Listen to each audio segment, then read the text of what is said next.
Kyunghee, what do we know so far? Well, so far, as you said, we know that it was intact when it hit the water. So basically, it broke on impact when it hit the water, meaning that for now we might be able to take terrorism off the list of what might have caused the accident. Of course, we still do not know, and finding these black boxes would be very crucial in finding out what happened to have the plane fall at such a high speed when it did. Kyunghee, of course, Indonesia has a pretty terrible, tragic history when it comes to aviation safety. What do we know about Sriwijaya Airways?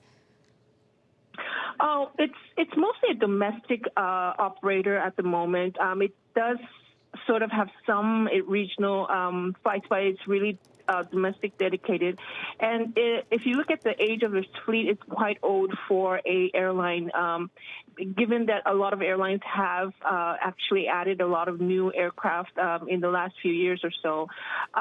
There's not much we do know about this airline itself outside Indonesia, but it does seem like they have had incidents here and there, but nothing to the extent that we have seen happen over the weekend.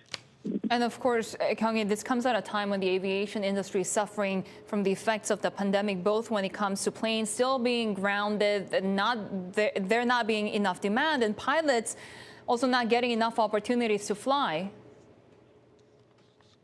Yes, that is a major problem right now and a concern for all the airlines and the industry itself as well.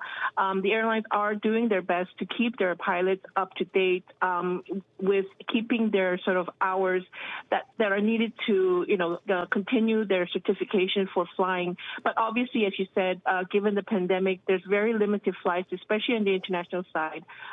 So that's going to be a major challenge going forward for airlines.